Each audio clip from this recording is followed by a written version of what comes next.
مترادف کا ایک لفظ کون سا ہے، یعنی آپ سے پوچھ رہے ہیں کہ ان تینوں کے لیے کون سا ایک لفظ ہے جو اس کا مترادف ہوگا۔ مترادف یعنی کہ ملتے جلتے الفاظ، ایسے الفاظ جن کا معنی ایک دوسرے سے بہت ہی قریب ہوں، آپس میں ملے جلے ہوئے ہوں۔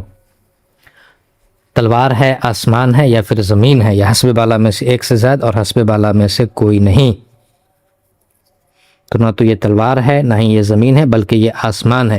تو آسمان کے مترادفات کون کون ہیں؟ چرخ ہے، گردوں ہے، اور پھر فلک ہے۔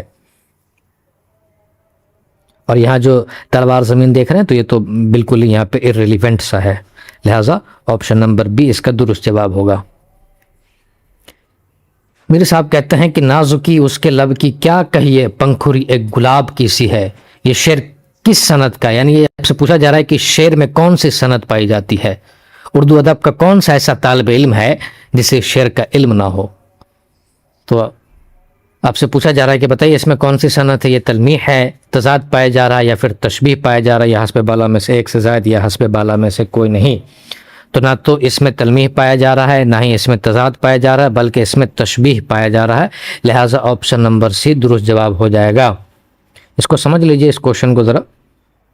تلمیح کسی بھی تاریخی واقعے کو بیان کرنے کو جو ہے نا، یا اس کی طرف اشارہ کرنے کو تلمیح کہتے ہیں۔ شعر و شاعری میں تاریخی واقعے کی طرف، تاریخی واقعے کی طرف اشارہ کرنے کو تلمیح بولتے ہیں۔ کیا بولتے ہیں؟ تلمیح بولتے ہیں، ٹھیک ہے۔ اس کے اگر آپ کو مثال جاننی ہے تو غالب صاحب کہتے ہیں ابن مریم ہوا کرے کوئی، میرے درد کی دوا کرے کوئی۔ تو لفظ ابن مریم جو ہے وہ ایک تاریخی واقعہ ہے، تو اسی وجہ سے اس کی طرف اشارہ کیا گیا ہے، لہٰذا یہ تلمیح ہو جائے گا۔ اسی طرح آپ کہتے ہیں کہ نہ گورے سکندر نہ ہے قبر دارا، مٹے نامیوں کے نشاں کیسے کیسے۔ تو یہ بھی تلمیح ہے، کیونکہ گورے سکندر اور قبر دارا یہ دونوں تاریخی واقعات ہیں جس کی طرف اشارہ کیا گیا ہے۔ اب یہ کہہ رہا ہے تضاد، جب ہم الٹے یا پھر ضد والے الفاظ کو ایک ساتھ ہم کسی صنعت میں استعمال کرتے ہیں تو وہ تضاد کہلاتا ہے۔ اس کی مثال جیسے نہ تو زمیں کے لیے ہے نہ آسماں کے لیے، تو لفظ زمیں لفظ آسمان کا متضاد ہے، تو یہ صنعت تضاد ہو جائے گا۔ پر یہاں پر جو استعمال کیا گیا ہے وہ تشبیہ استعمال کیا گیا ہے۔ تو میر صاحب اس شعر میں کیا کہہ رہے ہیں کہ محبوب کی ہونٹ کی نزاکت کو میر صاحب نے اس شعر میں گلاب کی پنکھوری سے تشبیہ دی ہے۔ یہ جو آپ دیکھ رہے ہیں گلاب کی پنکھوری، تو کہہ رہے ہیں کہ نازکی اس کے لب کی کیا کہیے، میر صاحب کہہ رہے ہیں کہ اس کی نازکی دیکھو کتنی غضب لیول کی ہے کہ پنکھوری ایک گلاب کی سی، وہ گلاب کی ایک پنکھوری کی طرح سے ہے۔ تو لہٰذا یہاں پہ تشبیہ دی ہے، میر صاحب نے اپنے محبوب کی لب کو گلاب کی جو ہے نا پنکھوری سے تشبیہ دی ہے، لہٰذا یہاں پر یہ تشبیہ یعنی کہ آپشن نمبر سی درست جواب ہوگا۔ کہہ رہے غلط لفظ کا صحیح لفظ کیا، یہاں بھی آپ سے املا کے اعتبار سے پوچھا جا رہا ہے، غلط ہے یا غلط ہے، حسب بالا میں سے ایک سے زائد یا حسب بالا میں سے کوئی نہیں۔ تو نہ تو غلط ایسے لکھتے ہیں نہ ایسے لکھتے ہیں، بلکہ غلط غائل لام تو کے ساتھ لکھتے ہیں، تو یہ صحیح املا ہے، لہٰذا آپشن نمبر سی درست جواب ہو جائے گا۔ مہنگی ہو گئی ہے شکر بہت، صحیح جملہ انتخاب کیجئے، بہت شکر ہو گئی ہے، مہنگی ہے ہو گئی شکر بہت مہنگی، شکر بہت مہنگی ہو گئی ہے۔ دیکھیے اس سوال میں آپ سے یہ جاننے کی ایگزامنر نے کوشش کی ہے کہ کیا آپ اردو گرامر کے اسٹرکچر کو جانتے ہیں کہ نہیں جانتے ہیں۔ اگر آپ اردو گرامر کے اسٹرکچر کو جانتے ہیں تو obviously آپ اس کا جواب دے پائیں گے۔ تو اردو گرامر کا جو اسٹرکچر ہے وہ فاعل کے بعد آپ مفعول لاتے ہیں، اور مفعول کے بعد آپ جو ہے فعل کو لاتے ہیں، یعنی کہ پہلے آپ سبجیکٹ لاتے ہیں، سبجیکٹ کے بعد آپ آبجیکٹ لاتے ہیں، اور آبجیکٹ کے بعد آپ ورب لاتے ہیں۔ تو یہ اسٹرکچر ہوتا ہے اردو قواعد کا۔ تو سب سے پہلے آپ فاعل کھوجئے، تو یہاں بہت شکر ہو گئی ہے مہنگی، تو یہاں لاسٹ میں فعل آنا چاہیے، تو مہنگی تو فعل ہے نہیں تو یہ کٹ جائے گا، یہاں بھی مہنگی ہے تو یہ بھی کٹ جائے گا، لفظ ہے جو ہے وہ فعل ہے، ٹھیک ہے، ہو گئی ہے یہ فعل ہے، لہٰذا آپشن نمبر سی جو ہے وہ درست جواب ہو جائے گا۔ تو آپ اس اسٹرکچر کو یاد رکھیے، اردو زبان کا یہ جو اسٹرکچر ہے، یہ جو آپ اسٹرکچر دیکھ رہے ہیں کہ پہلے فاعل پھر مفعول پھر فعل، تو یہ اسٹرکچر اگر آپ یاد رکھیں گے تو اس طرح کے سوالات کو ڈیل کرنے میں قطعی بھی دقت اور پریشانی آپ کو نہیں ہوگی ایگزام میں۔ وہ اسم جو مادہ کے لیے استعمال ہوتا ہے وہ کیا کہلاتا ہے؟ جو مادہ کے لیے استعمال ہوگا وہ کیا کہلائے گا؟ واحد کہلائے گا، جمع کہلائے گا یا پھر مؤنث کہلائے گا؟ تو جو مادہ کے لیے استعمال ہوتا ہے وہ مؤنث کہلاتا ہے، جو نر کے لیے استعمال ہوتا ہے وہ مذکر کہلاتا ہے۔ لہذا ہمارا آپشن نمبر سی درست جواب ہو جائے گا کہ مادہ کے لیے استعمال مؤنث ہوتا ہے۔ کہہ رہے ٹپ ٹپ میں کون سا اسم ہے؟ اس میں نکرہ ہے، اس میں معرفہ ہے یا پھر اس میں صوت ہے؟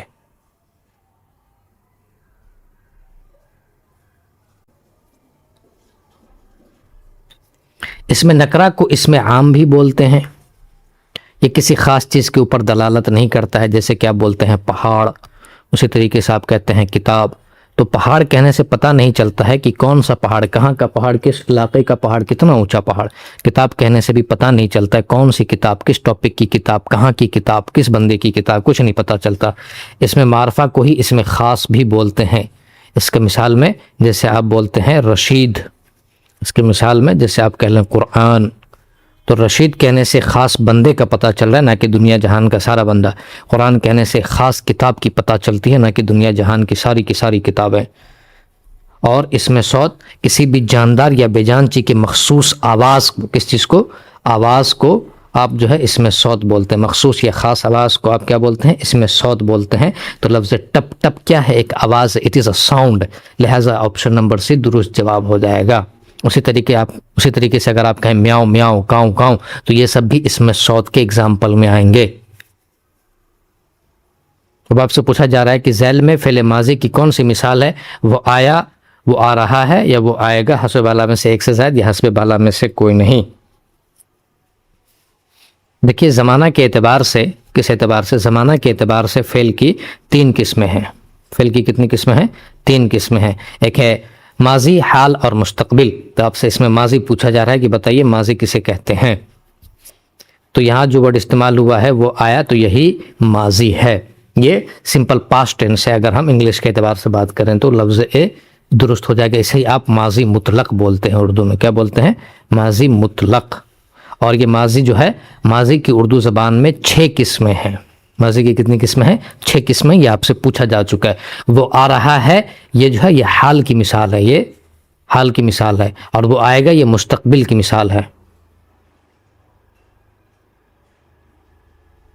تو ماضی جو گزر گیا یعنی وہ آیا، تو مطلب اس کے آنے کا کام پورا ہو گیا۔ حال جو کہ چل رہا ہے، جیسے وہ آ رہا ہے تو یہ حال ہو جائے گا۔ وہ آئے گا جو آنے والے زمانے کو بتاتا ہے وہ مستقبل کہلاتا ہے، لہٰذا وہ آئے گا، یہ مستقبل ہو جائے گا۔ تو ہمارا درست جواب آپشن نمبر اے ہو جائے گا۔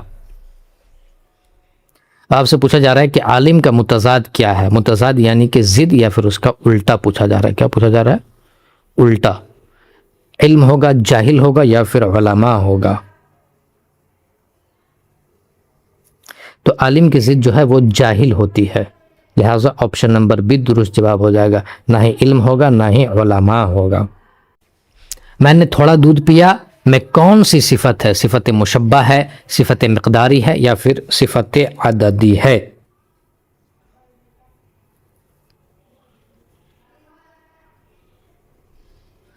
تو میں نے تھوڑا دودھ پیا، تھوڑا کس چیز کو بتا رہا ہے؟ مقدار کو بتا رہا ہے، لہٰذا یہ صفت مقداری کی مثال ہو جائے گی۔ تو ہمارا آپشن نمبر بی درست جواب ہو جائے گا۔ صفت عددی جو عدد کو بتائے، جیسے کہ آپ بولتے ہیں 4، اسی طریقے سے 10، یہ سب عدد میں، یہ سارے کے سارے عدد کی کیٹیگری میں آتے ہیں۔ کھانا وانا میں لفظ وانا کس چیز کی مثال ہے؟ کلمہ کی، کلام کی یا پھر محمل کی؟ تو اردو زبان میں بامانی لفظ کو کلمہ کہتے ہیں۔ کس کو؟ جو لفظ بامانی ہو، ایسا لفظ جس کا کوئی میننگ لگتا ہو، کوئی میننگ نکلتا ہو، تو a meaningful word is کلمہ ان اردو زبان، ان اردو لینگویج۔ تو یہ تو آپشن ہونے سے رہا، اب یہ کلام بھی ہونے سے رہا، لہٰذا کلام کہتے ہیں بات چیت کو، کہتے ہیں نا آپ سے کلام کر کے بڑا اچھا لگا۔ اور یہ محمل ہو جائے گا، کیا ہو جائے گا؟ محمل۔ محمل کہتے ہیں بے معنی لفظ کو، ایسا لفظ جس کا کوئی معنی نہ ہو۔ a meaningless word is Mehmal in Urdu language, لہٰذا آپشن نمبر سی ہمارا درست جواب ہوگا۔ کہہ رہے درج ذیل الفاظ میں پانی کا ہم معنی لفظ کون سا ہے؟ یعنی آپ کو بتانا ہے کہ پانی کا مترادف کون سا ہے۔ کیا پوچھ رہا ہے؟ مترادف پوچھ رہا ہے۔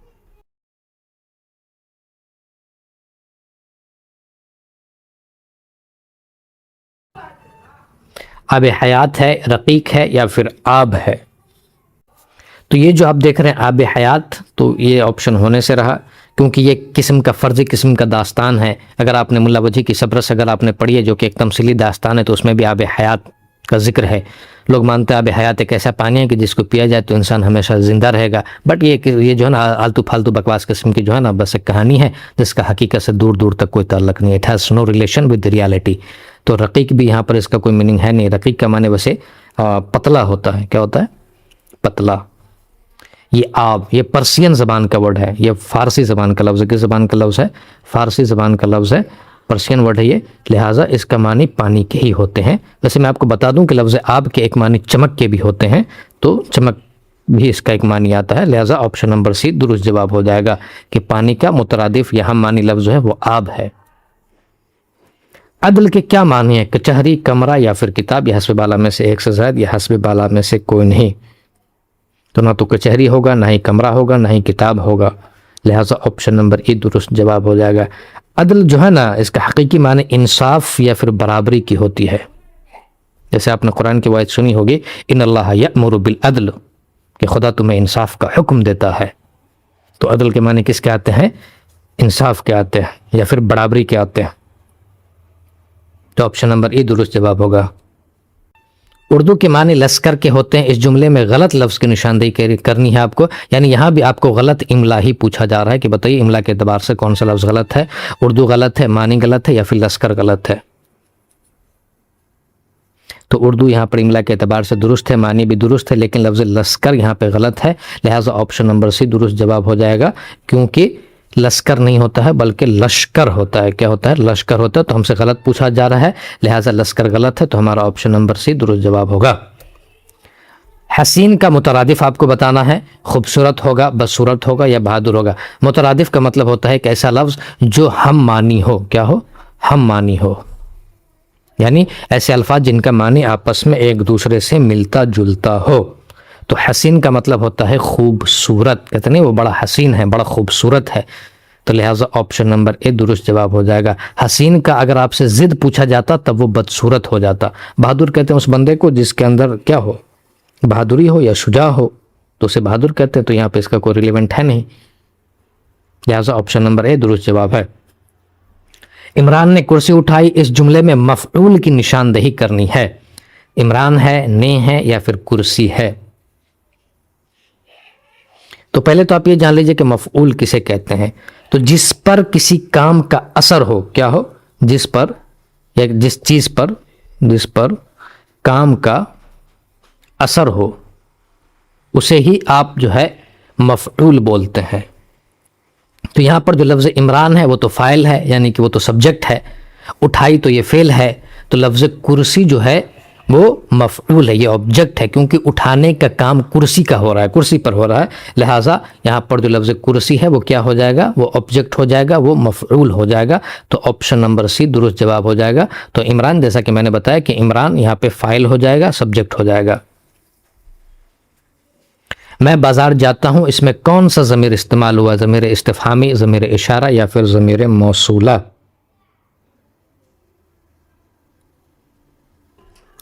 ضمیر استفہامی اس ضمیر کو کہتے ہیں جس کے ذریعے سے کوئی سوال کیا جاتا ہے. تو جس کے ذریعے سے سوال کیا جاتا ہے وہ ضمیر استفہامی کہتے ہیں, اور ضمیر استفہامی کو ہی ضمیر سوالیہ بھی کہتے ہیں. اور ضمیر اشارہ ایسا ضمیر جس کے ذریعے سے کسی شے کی طرف اشارہ کیا جائے, جیسے آپ کہتے ہیں یہ اور وہ. اور ضمیر استفہامی میں اس کا اگزامپل اگر لینا ہے تو جیسے کہ کیا, یہ ضمیر استفہامی کی کیٹیگری میں آتا ہے. ضمیر موصولہ اس ضمیر کو کہتے ہیں جو جملے کو جوڑنے کے لیے کام آتا ہے. کس کے لیے؟ جملے کو جوڑنے کے لیے. اور لفظ جو اور جس اس کے مثال میں آ جاتے ہیں. کہتے ہیں کہ جو محنت کرے گا وہ کامیاب ہوگا. تو یہاں پر جو لفظ جو استعمال ہوا وہ ضمیر موصولہ ہو جائے گا. تو اس میں پوچھ رہا ہے لفظ میں, تو یہاں پہ لفظ میں نہ تو ضمیر استفہامی ہے, نہ اشارہ ہے, نہ ہی موصولہ ہے, بلکہ یہاں پر لفظ میں جو ہے وہ ضمیر متکلم ہے یا پھر ضمیر شخصی ہے. کیا ہے یہ لفظ میں؟ ضمیر متکلم, ضمیر متکلم, یا پھر آپ اسے ہی ضمیر شخصی بھی کہہ سکتے ہیں, جو کہ آپشن میں ہے نہیں. لہٰذا آپشن نمبر ای یعنی کہ حسب بالا میں سے کوئی نہیں ہمارا جواب ہوگا. لفظ شہید کی جمع آپ کو بتانی ہے. شہادت,